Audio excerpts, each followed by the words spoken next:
pero súper, cuando yo lo leí, a veces como que uno no capta muy bien las cosas cuando uno empieza a leer, pero cuando yo lo leí dije,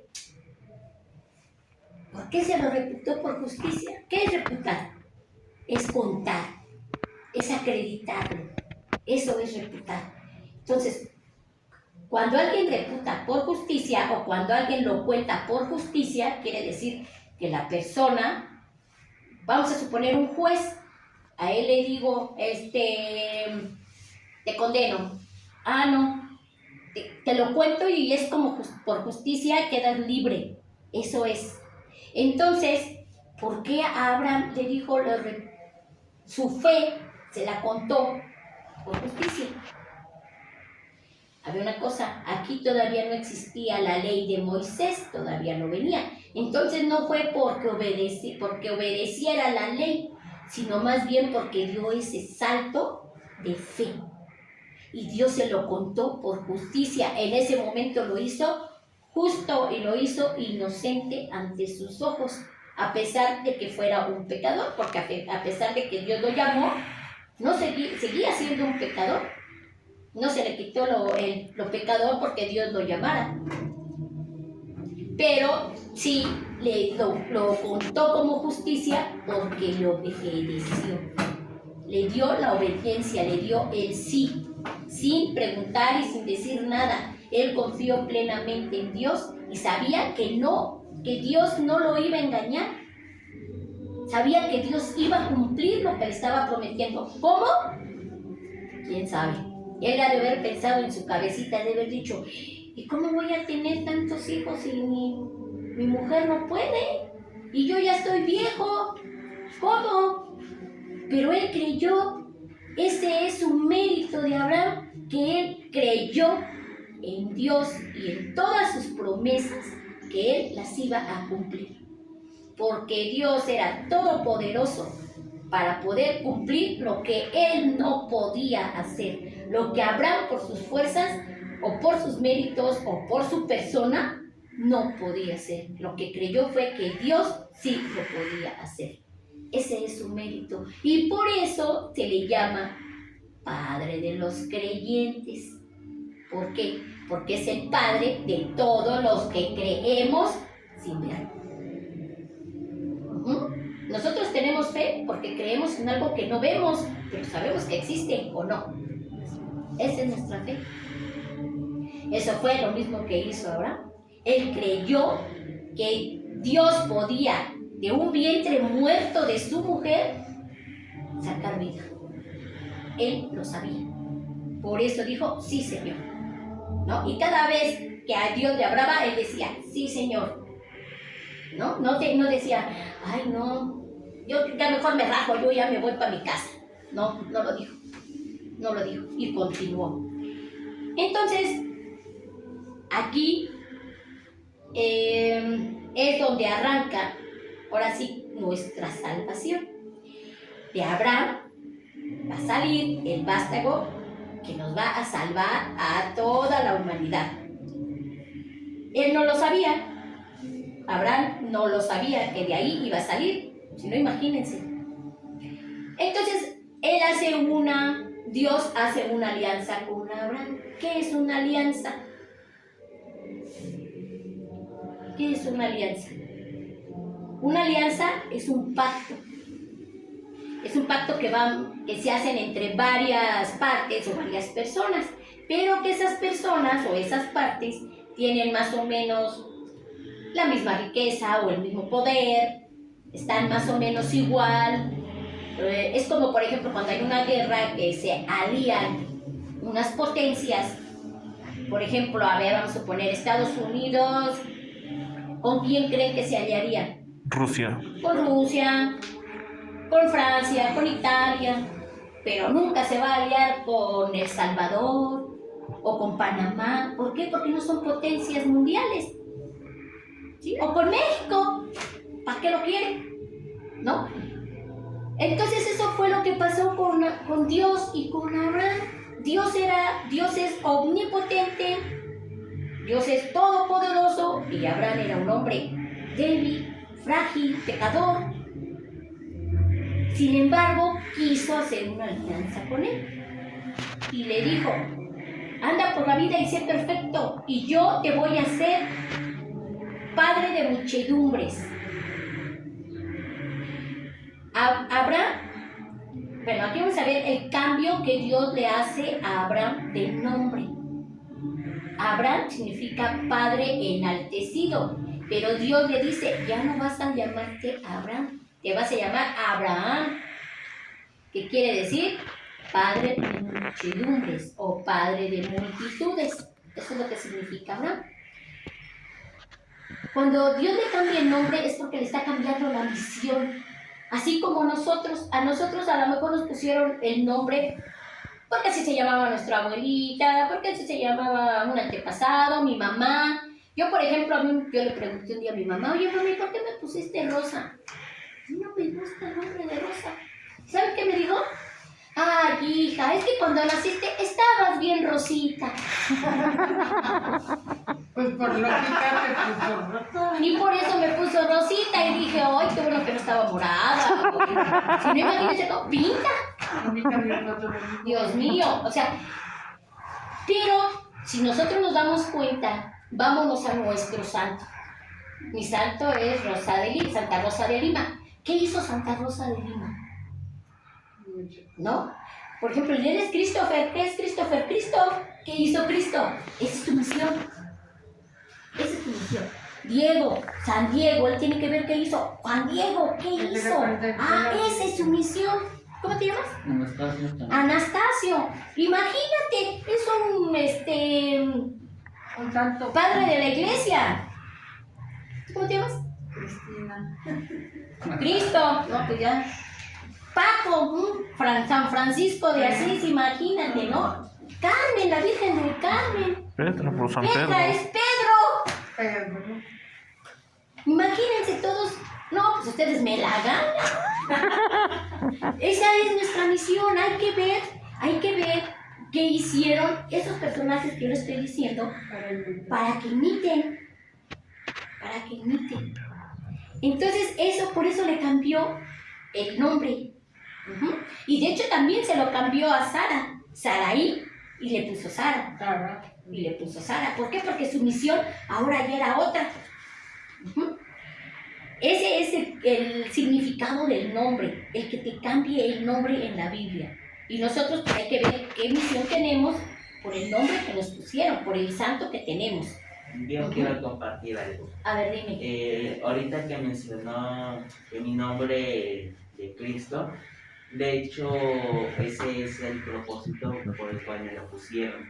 Cuando yo nací tuve dificultades y estuve internado, y cuando me fueron a registrar, mi papá fue el que dijo, vamos a ponerle Christopher por Cristo. Entonces, a partir de ahí fue como el comienzo de tener gusto por las cosas de Dios.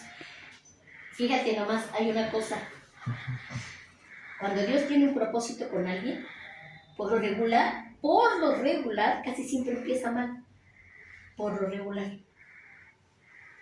Pero después de ese mal, como que se te endereza todo el camino y toda la vida. Y tú, por eso yo les decía ahorita, lo entiendas o no lo entiendas, Dios siempre va a obrar bien. Bien para ti. ¿Lo entiendes o no lo entiendes? Aunque empieces mal. Dices, a lo mejor yo me iba a morir, ¿no? Y gracias a Dios estoy vivo. ¿Por qué? ¿Para qué? Hay que ver esa misión. Hay que ver esa misión. Y si te agradan las cosas de Dios, a lo mejor es por ahí tu camino. Digo, gloria a Dios si es por eso, la verdad. Bueno, entonces dice que la iniciativa siempre viene de Dios. Nosotros nunca decimos, oye Señor, ¿qué crees que yo quiero? Ir a dar una clase ahí a Tlamika. Yo quiero, Señor, yo voy. No es cierto. Es Dios el que te manda por medio de otra persona a que hagas la misión que Él quiere. Porque por tu propio pie es difícil. Nosotros pensamos que estamos aquí porque nosotros decidimos vivir aquí. Sí, porque somos inteligentes, tenemos voluntad y somos libres. Sí, claro que sí. Pero Dios nos eligió. Ahí dice, muchos fueron los llamados y pocos los elegidos. O sea, nosotros dijimos que sí, pero Él nos eligió de entre todos los que vinieron a misa, ese día que hicieron la pesca, dijo, a ver, quiero que venga Christopher, quiero que venga Cristina, quiero que venga Anastasio, quiero que estén ahí. Era su llamado. Es lo mismo que hizo con Abraham, su llamado. El llamado quiere decir su vocación. El llamado es una vocación. Cuando tú dices que sí, es porque estás aceptando esa misión que te están dando. Por eso es tan importante la vocación. Él lo acaba de decir, tengo el gusto por las cosas de Dios. Esa es una vocación. ¿Sí? El ser un ama de casa es una vocación, porque no cualquiera lo hace. Muchas se rajan y dicen, yo ya me voy, o no es cierto. Abandonan a sus hijos, o no sé. Pero se rajan y dicen, ya me voy. Su vocación no la llevaron a cabo. Por eso es importante que nosotros sepamos cuál es nuestra vocación, qué vamos a hacer después de que Dios nos ha llamado a estar aquí. ¿Sí? No es casualidad, no es casualidad que estemos aquí. Él ya lo había visto desde antes. Así como con Abraham, Él lo vio desde antes. ¿Por qué? Porque nosotros, aunque Él toma la iniciativa, Él siempre es el que nos da a nosotros. Nosotros decimos, pues me voy a ir a 2 horas, me voy a ir allá, voy a dar 2 horas de mi tiempo a la escuela de pastoral. ¿De cuál tiempo? ¿Cuándo lo compraste? ¿Cuánto te costó? El tiempo no es tuyo, el tiempo es de Dios. Tú dices, yo voy, pero quién sabe si a lo mejor en la esquina te atropellan, no sé, te pasa algo, te da un infarto, ya no llegaste, no era tu decisión, era de Dios el que tú estuvieras aquí. Esa es la decisión de Dios sobre tu vida. Nada más hay que dejarse guiar. Es lo único que hay que hacer. Escuchar el llamado, escuchar. Cuando uno escucha, obedece. Cuando tú oyes, se te mete por aquí y se te sale por acá. Entonces hay que escuchar. Dice que el mérito de Abraham fue ¿cuál? ¿Cuál fue su mérito de Abraham? El creerle a Dios. Ese fue su mérito de Abraham. El creer, acuérdense, su mérito de Abraham fue creerle a Dios. Son 3, se llaman crederes. No sé cómo se pronuncia, pero se llaman crederes. Creer, es credere deo, que es creer en Dios. Yo creo en Dios. Y credere deo, que significa le creo a Dios. Una cosa es creer en Dios, que yo sé que existe, porque todo lo que veo me dice que Dios existe. El cielo, la luna, yo, la tierra, todo me dice que Dios existe. Pero una cosa es creer en Dios y otra cosa es creerle a Dios. Creer que sus promesas Él las va a cumplir. Eso es, una cosa es creer y otra es creerle. Y Abraham, aparte de que creía en Él, le creyó a Dios que Él podía hacer todo lo que Él había prometido. ¿Sí? Y después, pues tampoco no iba a ser todo así Dios hizo una alianza con él sabiendo que era un hombre débil, que era un hombre que a lo mejor no iba a cumplir, porque Dios iba a cumplir su promesa. Ahí era un hecho de que él iba a cumplir. Y Dios se fió de Abraham para que se pudiera realizar esa alianza. Pero aquí la única certeza era de que Dios sí iba a cumplir. Pero Abraham se fió de Dios, sabiendo que él no se iba a equivocar, que Dios no se iba a equivocar y no lo iba a engañar, y que lo iba a hacer el padre de una muchedumbre. Entonces, llega el tiempo en que, dice, ya tenía 99 años, casi 100 años Abraham, y todavía no podía tener al hijo de la promesa. Entonces llega Dios y le dice, tu esposa Sarai, que ya no se llama Sarai, se llama Sara, va a concebir un hijo dentro de 1 año. Y se ríe, ¿no? Pero no se ríe porque no le crea, sino se ríe por su condición. Dice, no inventes, Señor, ya estoy bien. pachiche, ya casi estoy muerto, ¿no? Soy un muerto andante, ¿cómo voy a tener un hijo? Y mi esposa tiene 90 y es estéril. Pero es aquí lo que viene. Abraham le creyó a Dios y supo que de su cuerpo muerto, porque ya era un muerto viviente, porque ya estaba tan viejo, dijo, de mi cuerpo viviente, de mi cuerpo sí ya muerto, pero que estoy vivo, y del vientre muerto de mi mujer, van a ser un hijo. Y le creyó a Dios que eso podía ser posible. Nosotros no creemos ni para tomar nada. o sea, no lo creemos porque decimos, no invente, Señor. O sea, ¿cómo? Vamos a, las que no pueden tener hijos van con los doctores, ginecólogos, con los genetistas y todo eso para tener un hijo. Y les dan, y les ponen, y les quitan. Y nada. Y Dios no nos dijo, pues que, órale, ya que tengo uno. Y estuvo. Es el poder que tiene Dios, ¿no? Y lo que creyó.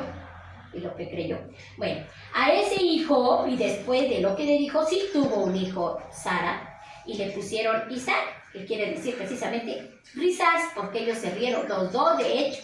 No nada más Abraham, también Sara se rió. Les digo, no se rió porque no creyera, sino por su condición que tenía. Pero aquí viene la prueba mayor. O sea, ¿cómo después de que le dio un hijo se lo pide? Ha de haber dicho a Abraham, oye Señor, pues, o sea, no te entiendo. Apenas tengo a mi niño y ya me lo quieres quitar. ¿Cómo voy a ser padre de una muchedumbre si no tengo hijos? Pero no chistó. Probablemente lo ha de haber pensado. En la Biblia no nos dice que pensó eso Abraham. Yo le estoy diciendo, probablemente lo pensó. Pero no dijo, no Señor, ¿cómo crees? Aquí es mi hijo, no hombre, ¿cómo crees? Pídeme lo que quieras, pero a mi hijo no. Agarró a su hijo y lo llevó a donde Dios le había dicho. Y cuando van en el camino le dice, Isaac le dice a su papá, oye papá, ¿y dónde? Ya tenemos la leña, ya tenemos el fuego, ¿y dónde está el cordero que vamos a sacrificar? ¿Y qué le dijo? ¿Qué le dijo Abraham? No le dijo, no le dijo, Le dijo Dios no se provee. puso a llorar, ni dudó, ni dijo. Él le dijo, hijo, Dios provee. Dios proveerá. ¿Se imaginan la fe que tenía para decir, Dios proveerá? Porque yo creo que ya sabía que Dios iba a salvar a su hijo de cierta forma. Por eso él iba confiado. ¿Se fijan? Si no somos tontos. Él va confiado, porque confía en Dios total y plenamente. Ahí va con su hijito, llega y pone el altar. Y todavía hasta el final lo monta sobre el altar y ya no va a sacrificar. O sea, él todavía tenía fe hasta el final. Y escucha la voz que le dice, no tomes la vida de tu hijo. Estoy conforme con lo que tú estás haciendo. Sé que me crees y sé que confías en mí. No tomes la vida de tu hijo. Y ve más allá y hay un cordero ahí enredado en unas ramas. Hasta se lo dio el cordero para que lo sacrificara. Por eso a ese lugar se le llama Dios proveerá. ¿Sí? Y ahora nosotros decimos, bueno, yo por lo menos sí soy de las personas que digo, ay Señor, no tengo hoy para comer. Dios proveerá. Se acabó. ¿Y de dónde cae?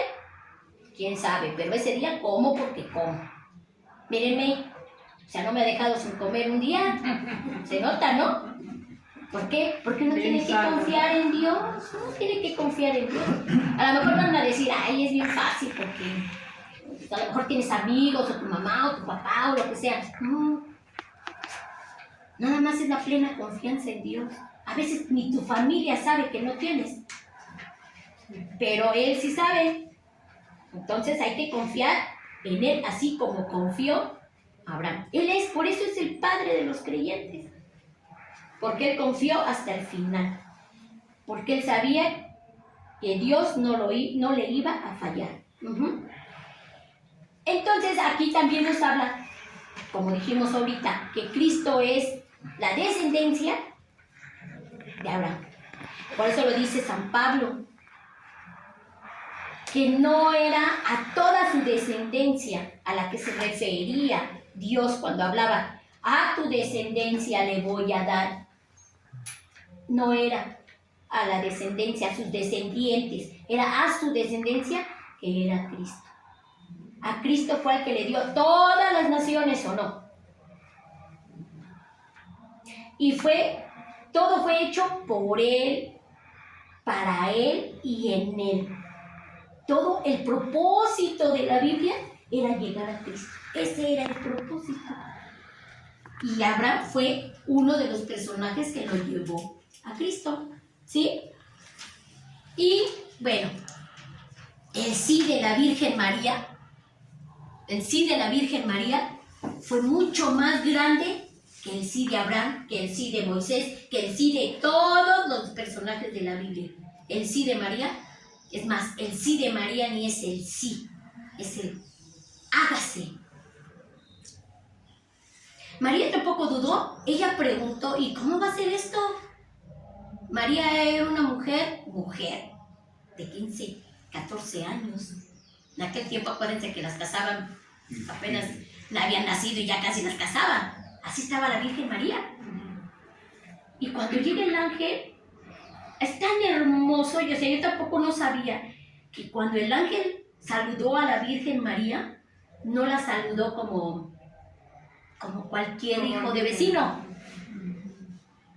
Él le dijo, Jaire María. Era un saludo que se le daba a la realeza, a los reyes. A lo mejor había otra forma de saludarse, así como nosotros, hola, buenas, ¿cómo estás? ¿No? Y cuando llegas con alguien que es importante, buenos días, muy buenos días, señor, ¿cómo está usted? ¿O no? Es diferente el saludo. Así el ángel llegó con María, por eso ella se turbó, porque dijo, ¿por qué me saluda de esa forma, no? Pero era porque ella era reina, era la elegida por Dios desde antes para ser madre de su hijo. Y ella le dijo a Dios, hágase en mí según tu palabra. O sea, yo soy toda tuya, soy tu esclava, haz de mí lo que quieras, yo aquí estoy para servirte. Eso fue lo que le dijo la Virgen. ¿Sí? Pues su sí de María o su hágase de María es mucho más grande que cualquiera, porque ella también pudo haber dicho, no, imagínate, ¿cómo voy a salir embarazada y si ni siquiera conozco hombre? Y en aquel tiempo lo hubieran apedreado. Entonces imagínense, libre, inteligente y voluntariamente dijo, hágase. Yo quiero ser la madre de Dios. Y eso que no sabía todas las consecuencias después de eso, Ya después va a llegar el tema de la Virgen María y van a ver todas esas cosas que tuvo que pasar la Virgen. Después de eso,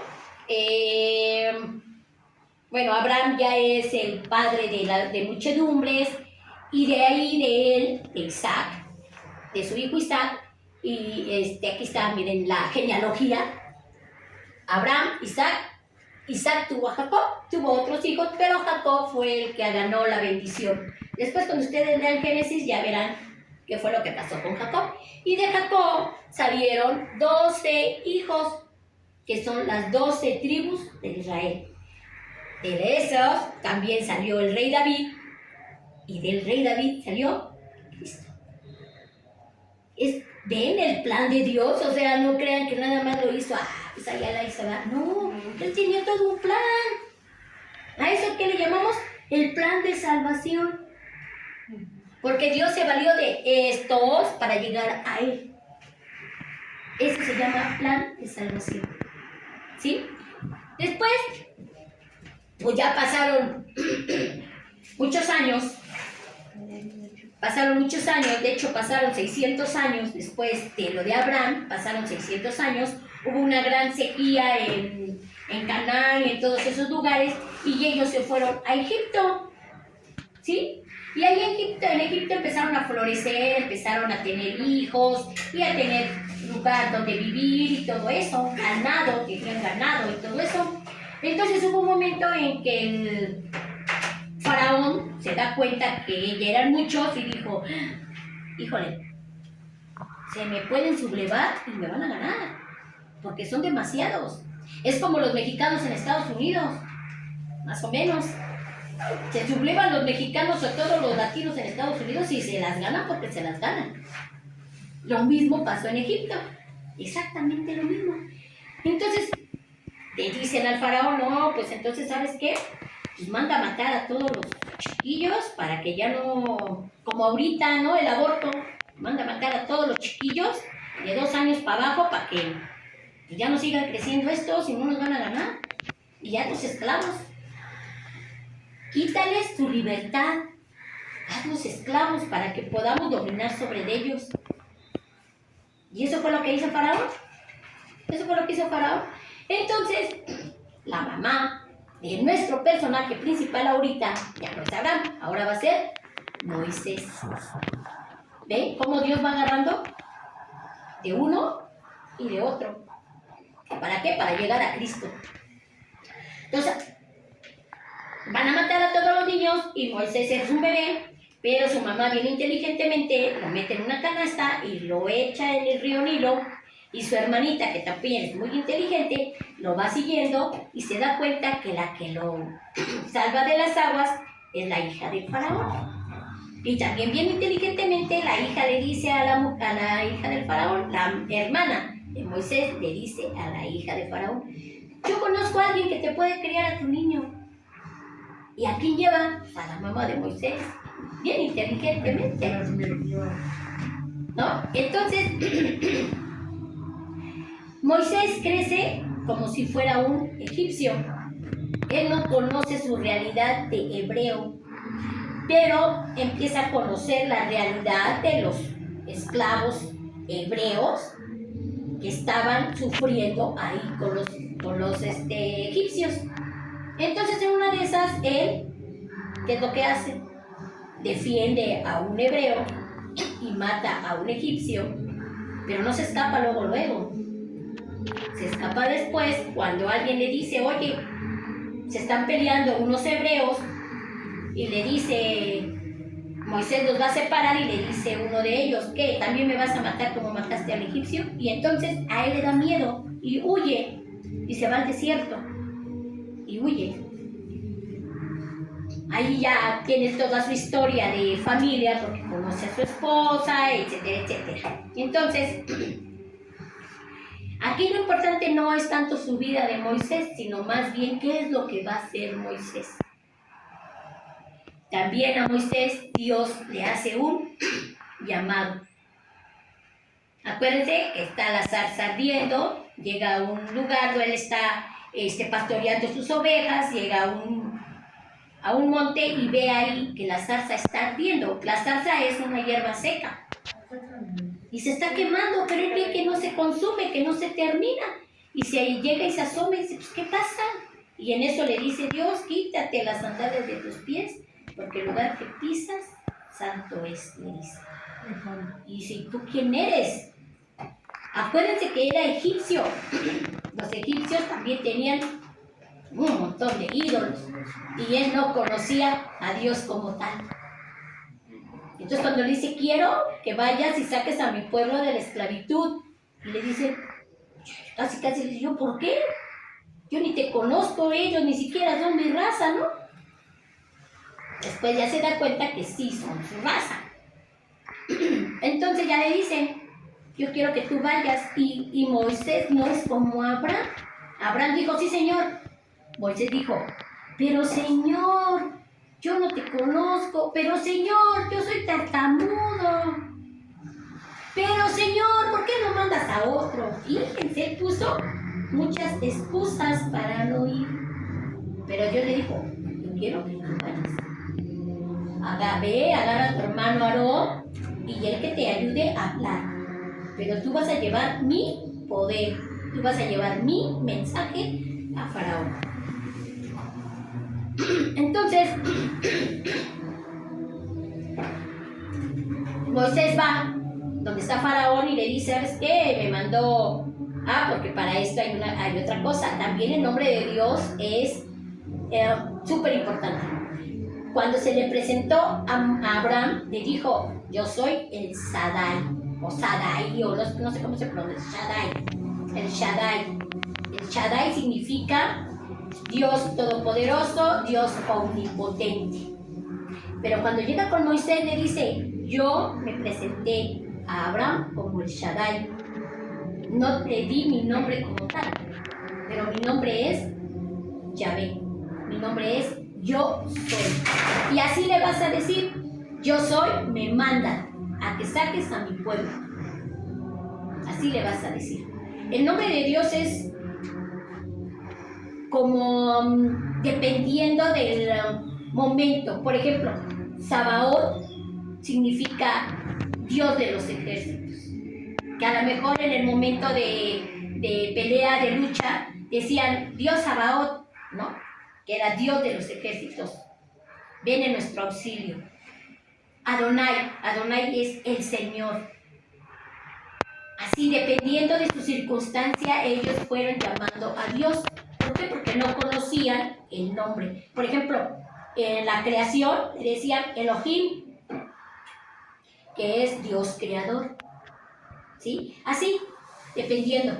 Pero nosotros sabemos pues, que es como las advocaciones de las vírgenes. No es que sean muchas vírgenes, es una sola, solo que se presentó en diferentes lugares y en esos lugares le pusieron ese nombre a cada quien, ¿no? Por ejemplo, aquí la Virgen de Guadalupe es la Virgen María, pero le pusieron Guadalupe porque aquí es un nombre, ¿no? Y así, la Virgen de Fátima, porque se apareció en Fátima. Y así no la podemos ir dando. Así exactamente con los nombres de Dios, porque también en ese momento Dios tenía ese propósito. Entonces con Moisés es yo soy, Yahvé, yo soy. Es impronunciable el nombre. Si nosotros lo queremos pronunciar como se escribe en hebreo, no se puede pronunciar porque no existen las vocales en ese idioma. ¿Sí? Nada más es puras consonantes, entonces es impronunciable. El nombre de Dios es impronunciable. De hecho, en eso, cuando yo estaba investigando, a veces de hecho ahorita que se hacen muchas faltas de respeto a Dios, por eso es como un misterio en el cual Dios se revela su nombre, pero como Dios es supremo en nuestra inteligencia y nosotros somos muy inferiores, por eso no somos capaces de poder pronunciar un nombre tan santo. Entonces por eso las letras no se pueden pronunciar para